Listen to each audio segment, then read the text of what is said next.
반갑습니다. 송재준입니다. 요즘 진짜 언론들이 이재명을 빨아제껴야 되는 거를 보고 있으면은 구역질이 날 정도인데요. G7에서 이재명이 한 게 뭐가 있습니까? 아무것도 없습니다. 성과가 없습니다.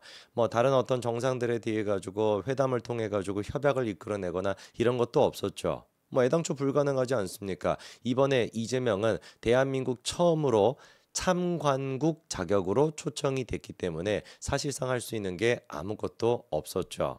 뭐 언론에서 이게 지금 무슨 뭐 빨아제껴 되는 거는 무슨 뭐 룰라랑 뭐 이렇게 뭐 악수를 했다, 룰라랑 뭐 등 토닥이고 자기 이제 어린 시절에 뭐 힘든 시절을 갖다가 공유했다라고 하는데, 아니 룰라가 자유민주주의 국가의 일원으로서 이게 인정이 됩니까? 포퓰리즘 정책을 통해 가지고 좌익적인 극좌적인 그런 정책을 통해 가지고 브라질 경제를 십창냈던 그런 사람인 것인데, 살아왔던 루트 같은 경우는 비슷하긴 비슷합니다. 뭐 구속된 적은 아직까지 이재명 없기는 없구나. 나중에 이제 그건 뭐 시간 문제가 될 것이고, 참 진짜 그래가지고 G7에서는 아무것도 한 게 없는데 민주주의의 근간을 세웠다. 뭔 놈의 근간을 세웠습니까? 아무도 쥐뿔 뭐 관심도 없는 것 같던데. 이렇게 빨아제껴 되는 것도 과연 시간이 얼마나 갈지 지켜봐야 되겠죠.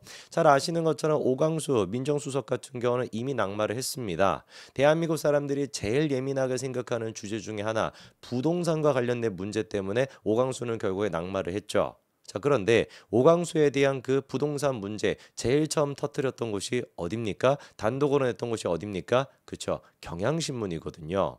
뉴스타파 또한 마찬가지로 이게 지금 심상치가 않습니다.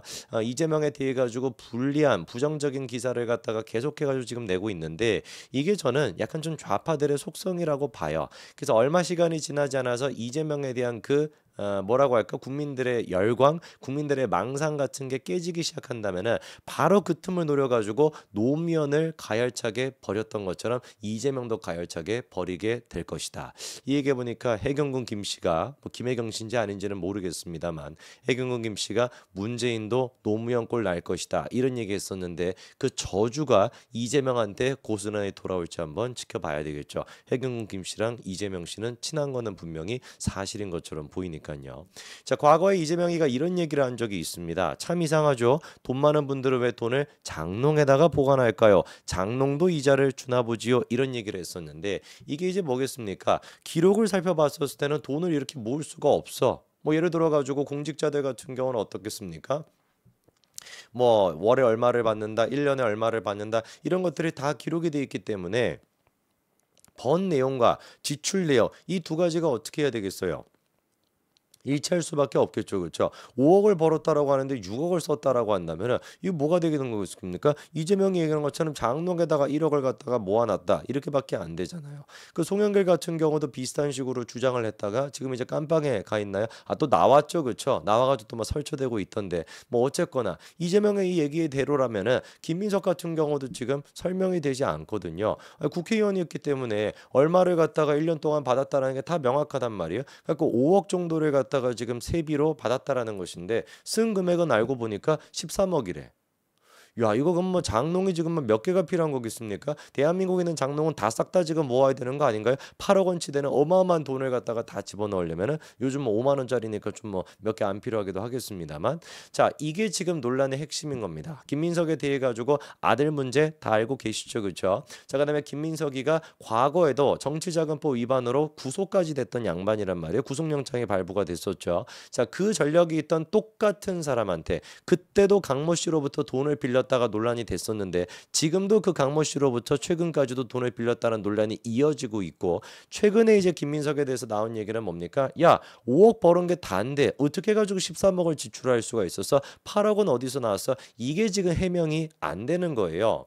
민주당 입장에서는 아까 말씀을 드린 것처럼 오광수 이미 낙마했습니다. 부동산 문제 때문에. 근데 자녀 입시 비리와 관련된 문제로 인해 가지고 김민석까지도 국무총리를 낙마하게 된다? 글쎄요. 제가 봤을 땐 이재명 지지율 지금 한 50% 초반 나오는 것 같은데 바로 40%대로 떨어지게 될걸요? 그렇지 않습니까? 아직까지 정신 못 차린 애들, 서영주 같은 애들은 튀어나와가지고 한방 없는 주진우, 김민석 겉핥기 공격만 하고 있다, 이런 식으로 지금 정신 못 차리고 빨아제껴 되고 있는데, 영주야, 너가 이렇게 이재명을 빨아제낀 된다 그래가지고 너한테 무슨 뭐 오겠니? 제발 좀 정신 차려라. 맨날만 점잖은 척하고 얘기하고 앉아있는데 진짜 이 인간도 구역질 나는 인간인데 몇몇 사람들 같은 경우는 벌써부터 약간 눈치 챙기고 있는 것 같아요. 민주당 쪽에서 늙은 여우 하면 딱 떠오르는 게 누굽니까? 그쵸? 박지원이죠. 대번에 뭐라고 얘기합니까? 너무 감정적으로 대응하는 거 아니냐? 이렇게 선을 딱 긋더라고요. 김민석 후보가 너무 감정적으로 대응을 하는 것 같다. 좀 더 차분하게 가야 된다. 일일이 SNS에다 답변할 게 아니라 여야 공방이 있으면 청문회 세명하면 할 것이 있고 잘못한 게 있으면 잘못했다가 하면 되는 것이다. 이 얘기는 바꿔 얘기가 뭐겠습니까? 박지원이가 보기에도 김민석이가 잘못된 게 있다라는 거예요. 그러니까 잘못한 게 있으면 잘못했다라고 해라. 이 얘기를 박지원이 괜히 하겠습니까? 정보도 들은 바가 많고 어쩌고저쩌고 많이 알고 있으니까 야 김민석이 내가 봤을 때 SNS에 그만 씹으려라. 괜히 이거 씹으려가지고 나중에 이거 꼬리만 잡히게 되는 것이지 그냥 입 닥치고 청문회 가가지고 그냥 버티든지 어떻게 하든지 해라. 그리고 잘못한 부분이 있으면 그냥 깨끗하게 잘못하고 해라. 박지원이가 이렇게 얘기할 정도라고 한다면은 글쎄요 김민석은 이거는 뭐 인사청문회 하나만 한 거 아니겠습니까?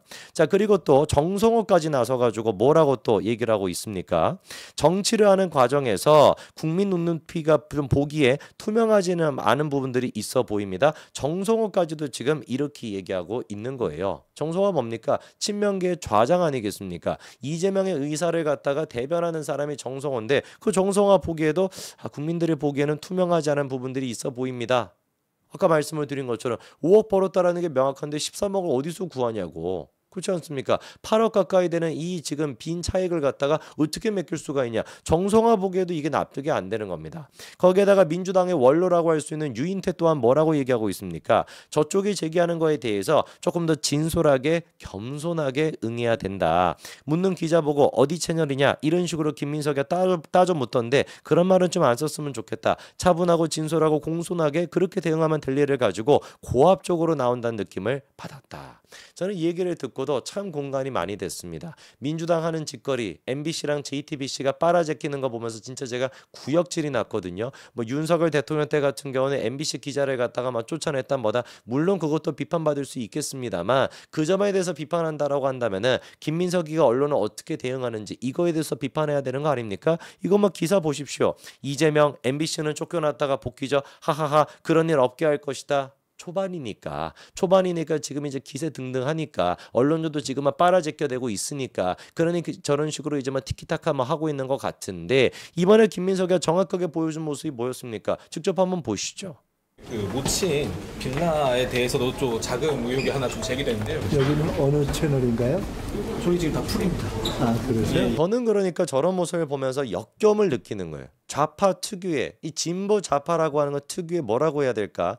이 가식과 위선 이게 지금 김민석한테 그대로 드러나는 거 아니겠습니까? 지한테 조금만 불리해지니까 불리하지 않을 때는 뭔가 자기가 기세등등할 때는 아이고 언론인 여러분 오셨습니까? 그거 누가 못합니까? 좋은 분위기였을 때 자기한테는 논란이 없었을 때 좋은 질문만 했었을 때 기자들한테 하하호호 하는 거 그거를 누가 못하냐고요. 근데 조금만 아주 조금만 불리한 질문이 나오니까 대번에 기자한테 너 어디 소속이야? 너 지금 뭐 JTBC 아니지? MBC 아니지? 이런 식으로 따져 묻는 것들이 평상시에는 뭐라고 씨부리고 댕기는 겁니까? 지난번에 이제 그 자기한테 야 반미라고 하는 그런 어떤 그 이력으로 인해 가지고 미국과 어떤 거 관계가 좀 문제가 있는 거 아니냐라는 식으로 기자가 김민석한테 질문했다가 기자가 이제 그 개딸들한테 어마어마하게 공격을 당했거든요. 그랬더니 김민석이 딱 뭐라고 합니까? 반미 질문 오히려 고마웠다. 기자 타박 멈춰 달라. 지한테는 뭔가 유리하게 이끌고 갈 수 있는 그런 식의 테마라고 한다면 기자를 갖다가 오히려 위로하는 듯한 저런 식의 모습을 보이고 조금이라도 자기한테 불리한 질문하니까 너 어디 소속이야? 이게 좌파 이 일상생활에서 우리가 만나는 진보 좌파라고 하는 것들의 역겨운 위선인 거 아니겠습니까? 절대로 제가 보기에 해명할 수 없어요. 공식 수입은 딱 나와 있거든요. 5년 동안 5억 1천만 원이 전부입니다. 근데 지출한 게 얼마란 말이야? 최소 13억이란 말이에요. 이 부분에 대해서 김민석이 해명한 게 경조사 출판 기념회 이런 것들을 통해 가지고 했다라는 것인데 말입니까 방구입니까 이게? 8억 가까이가 지금 이제 차이가 난단 말이에요. 5억을 갖다 벌었는데 13억을 어떻게 씁니까? 8억을 전부 다 무슨 뭐 경조사 출판기념회로 한다고요? 오히려 이게 출판기념회 자체가 출판기념회를 빙자한 오히려 지금 이제 김민석이의 정치자금법 위반 그거를 지금 실토하는 꼴밖에 되는 거 아니겠습니까? 이거 버틸 수 없습니다. 버티면 버틸수록 계속해가지고 기사 나올 수밖에 없거든요. 추가로 또 밝혀진 게 김민석 부인이 베이커리 카페 창업전으로 1억 원의 자금 출처가 불분명하다 이런 얘기도 나오고 있고, 그리고 또 이런 얘기도 김민석이 하네요. 재산 변동 비제 감소일 뿐이지 증가분이 없다. 야, 이것도 참 진짜 신박한 얘기인 것 같습니다. 지난번에 호텔 경제학으로서 뭐 희한한 또 얘기를 하더니만 빚이 줄어든 거는 재산이 증가한 게 아닙니다라고 하는 개신박한 소리, 너무 신박해가지고 정신이 나갈 정도인데 이런 얘기까지 우리가 듣고 있어야 되겠습니까? 제가 보기에 버티지 못합니다. 부동산 문제로 오광수 낙마했죠. 입시 비리 문제로, 그리고 또 재산 문제로 김민석이까지도 낙마한다. 이재명 정부 버틸 수 없을 겁니다. 그러니까 박지원 같은 늙은 여우가 벌써부터 눈치채고 밑밥 깔고 있는 것이죠. 언제까지 버틸지, 언제까지 버티면 어떤 얘기까지 나올지 한번 지켜보자고요. 여기까지 말씀드리겠습니다. 감사합니다.